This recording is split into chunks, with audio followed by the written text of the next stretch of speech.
ভাইরা দাদা আমার মনটা নরম করে দেবেন, দিলটা নরম করে দেবেন। আর লম্বা করব না, আর লম্বা করব না রে মুসলমান। একটু মনটা দেখেন নরম হয় কিনা। দুনিয়ার আগুন নেভানোর জন্য, দুনিয়ার আগুন নেভানোর জন্য পানির প্রয়োজন। দুনিয়া যদি কারো গরম বেশি লাগে যায় রে দাদা, গরম বেশি লাগলে ঠান্ডার কাছে যায়, ঠান্ডা বেশি লাগলে ঠান্ডা বেশি লাগলে গরমের কাছে যায়। আর দুনিয়ার যদি কোনো আগুন লেগে যায় বাজান, আগুন লাগার সঙ্গে সঙ্গে পানি দিয়ে আগুন নেভানো হয়। কিন্তু বাজান ভাইরা আরে জাহান্নামের আগুন বলেন তো, দুনিয়ার আগুনটা পানি, দুনিয়ার পানি দিয়ে জাহান্নামের আগুনে ঢাললে নিভবে নাকি? একটা আওয়াজ দেখো, নিভবে? নিভবে না। তার কারণ কিছুক্ষণ আগে কারি সাহেব এই তেলাওয়াত করেছেন মনে হয়, আর সারা রাত তেলাওয়াত শুনেই যায়। এত ভালো লাগে, এত সুন্দর লাগে না মুসলমান। মনে মনে যদি এরাদা করতে পারেন, একটা বার এরাদা করে নেবেন, আল্লাহ পৃথিবীর জমিনে আমি যেটাই করে না কেন, আল্লাহ দুনিয়ার জমিনে আমি যেটাই করে না গো আল্লাহ, কিন্তু আল্লাহ আমি কোরআন তেলাওয়াত করতে পারি না আল্লাহ, তবে একটা তুমি একটা রহম করি, আমি যেন কোরআন শরীফ তেলাওয়াত করতে করতে মৃত্যুবরণ করতে পারি। এমন একটা আশা যদি মুসলমান করতে পারো, এমন একটা আশা যদি মুসলমান প্রত্যেকটা সময় করতে পারে, একদিন না তো একদিন আমার আল্লাহ শুনবে। আর যখন মউত আসে যাবে, ওই বান্দাটা কোরআন শুনতে শুনতে ইন্তেকাল করলে মহান আল্লাহ তাআলা শহীদি দরজা দান করে দিবি। আলোচনা কর সম্মানিত ভাইরা, দেখেন দিলটা নরম হয় কিনা মুসলমান। আর লম্বা করব না, আর লম্বা করব না, অল্প সময় আলোচনা করব। এমন সময় লক্ষ্য করে দেখেন, জাহান্নামের আগুন যদি দুনিয়ার পানির দ্বারাই নিবানো সম্ভব না হয়, বিশ্ব নবী মায়া নবী বলে গো, জাহান্নামের আগুন নিবাইতে হলে রে মুসলমান, তুমি হতে পারো হাজী, তুমি হতে পারো মাস্টার, তুমি হতে পারো আর্মি, তুমি হতে পারো পুলিশ, তুমি হতে পারো মুফতি, তুমি হতে পারো মাওলানা, তুমি হতে পারো হাজী, তুমি হতে পারো গাজী, তুমি তামাম দুনিয়ার তুমি এমএলএ হও না কেন, মিনিস্টার হও না কেন, রাষ্ট্রপতি হও না কেন, কিন্তু এইগুলির মাধ্যমে জাহান্নামের আগুন নিবে,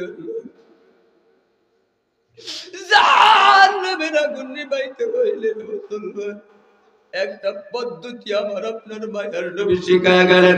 জাহান্নামের আগুন নিভানোর জন্য আমার নবী বলে গেলেন, উম্মতেরা শুনে নাও, চলে নাও, আল্লাহর কোরআন তেলাওয়াত করার সময় কান্না করবে। সাহাবা কেরামরা সারা জীবন ভর কান্না করে গেছে। সাহাবারা কান্না করতে করতে দেখেন এই মক্কার ভিতরে দাদারা মদিনা, মক্কা মদিনায় 12,000 সাহাবা কেরামের কবর রয়ে গেছে। এক একটা সাহাবা কান্না ছাড়া কবরে যায়। আমরার ভিতরে আল্লাহ কত কিছু দিয়েছে, কিন্তু একটা নাই। এই গুনার কারণে অন্তর না পাক হয়ে গেল, গুনার কারণে দিলটা না পাক হয়ে গেল, গুনার কারণে জবানটা না পাক হয়ে গেল। সেই জন্য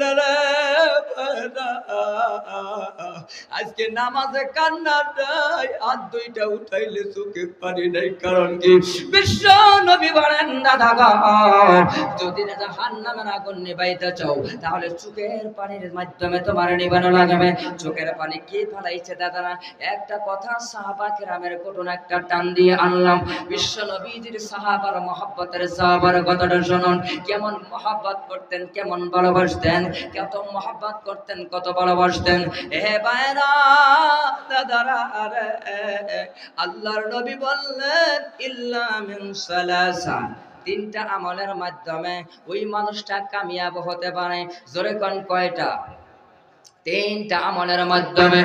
এক নাম্বার হলো দাদা গো, আর একটা আগে বলে নেই, হে মুসলমান মনটা নরম করবে, দিলটা নরম করবে। কারণ আজকে সুখে পারে গুনার কারণে অন্তর না পাক, চক্ষু না পাক, হাত না পাক, পা না পাক, জিহ্বা না পাক হয়ে গেল। বারান ভালো করে একটু দিলটা নরম করে দেখো।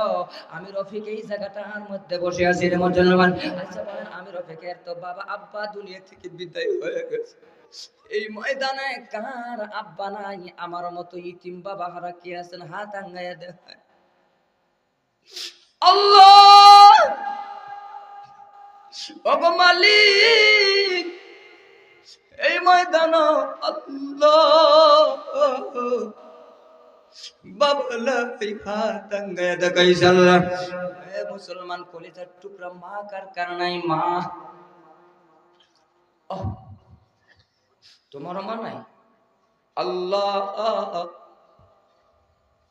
এই ময়দানে দেখো দয়া আল্লাহ, মা নাই গো মা আর জীবন। এই জীবনটার মধ্যে যদি মা বাবা না থাকে দাদা, দুনিয়াটা একটা ডিমের মতো শূন্য থাকা যায়।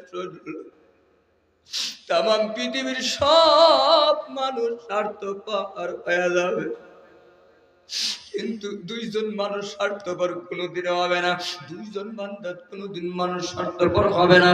একটা হলেন মা জননী, আর একটা হলেন আব্বা, একটা মা জননী। যুবক, করাই করির যুবক, দুইটা হাত দিয়ে বাড়ায় দে।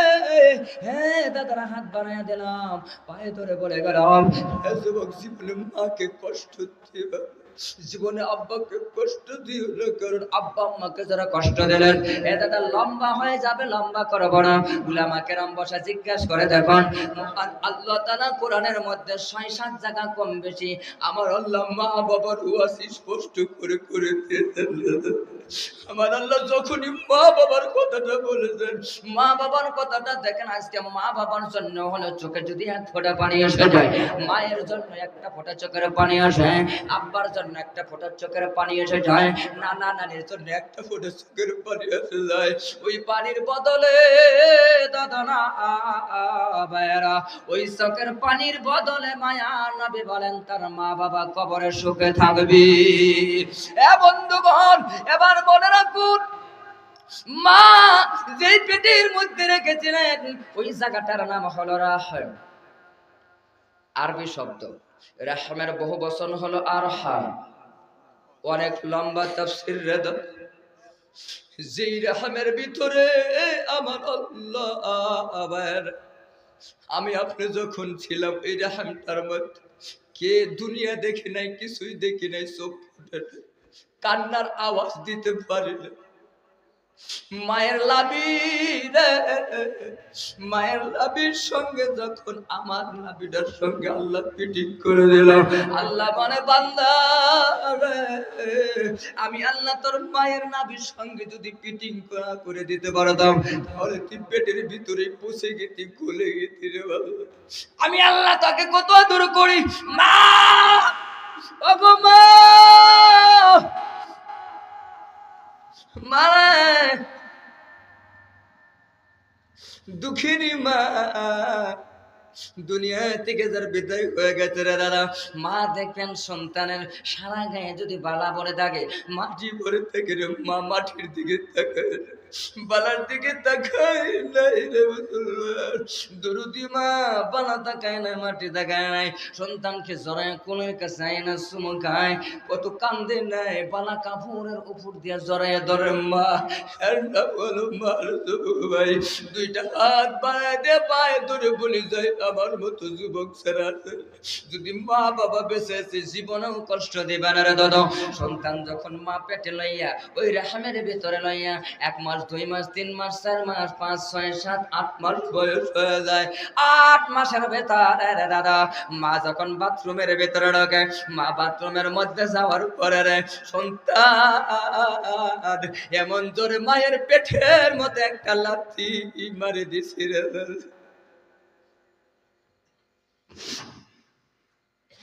এমন জোরে একটা লাথি মেরে দিয়েছি, মা বুঝতে পারে না, দাঁড়াইতে পারে নাই, মা আটতে পারে নাই দাদারে, ওয়ালটারে ধরে চোখের পানি চিরে চিরে কাঁদলে আর বলে তো আল্লাহ, ও গো মালিক, আমার সন্তান খাইতে দেয় না, ঘুমাইতে দেয় না, সারাটা রাত সন্তানের জন্য দাঁড়ায়।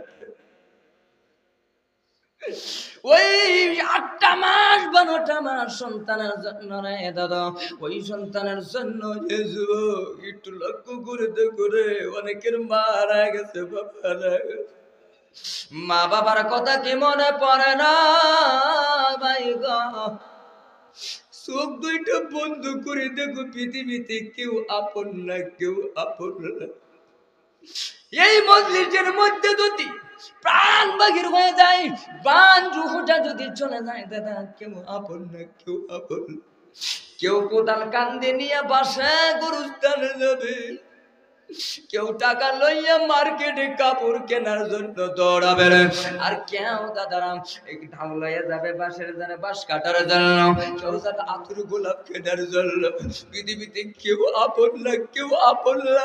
আরে আপন তো শুধু মা বাবা, আপন তো শুধু মা বাবা। নবী বলেন সেই মা বাবা কিয়ামতের ময়দানে আপন হবে না যদি তোমার আমল আমার তোমার আমল না থাকে। ওই মা দুনিয়া থেকে বিদায় হয়ে গেল, মায়ের পেটে যেমন দূরে একটা লাথি মারছি, হে মুসলমান, হাদিসের মধ্যে পেয়েছি মায়ের গর্ভে থেকে সন্তান যখন আমরা জন্ম নিয়েছি রে মুসলমান, মায়ের কলিজার একটা পাশে একটা জায়গায় এমন জোরে একটা লাথি মারছিল, কেতাব লেখে দুনিয়ায় সন্তান যতদিন বেঁচে থাকবে দাদা, ওই সন্তান বিদেশের জমিনে যদি সন্তানের বেমার হয়ে যায়, সন্তানের অসুখ লেগে যায়, তামাম পৃথিবীর কেউ না জানার আগে জানে মায় কথা কোনো ঠিক কিনা। মা দরদি আগে বলে, এই মা দোয়াই আগে বলে, এ বুবুরে আমার সন্তান বুঝি বেমারের মধ্যে পড়ে গেছে।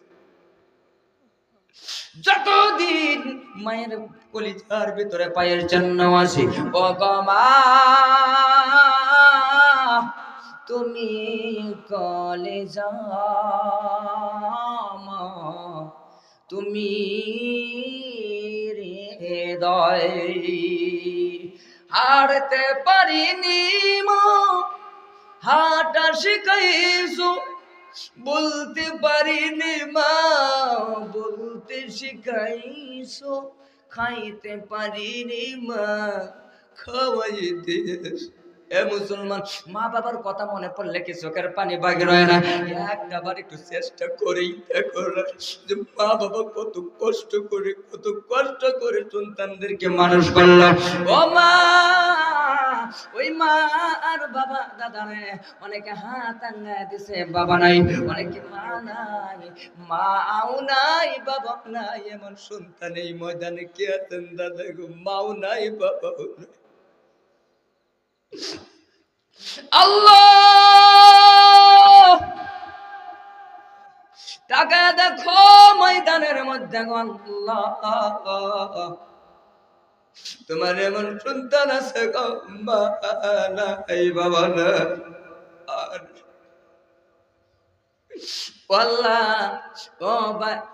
দাদারা বিশ্ব নবী বলেন তিনটা আমল করলে এই তিনটা আমল পৃথিবীতে চালু থাকবে, একটাও মানুষ মরার পরেও চালু থাকবে। কেমনে ভাবে জানেন?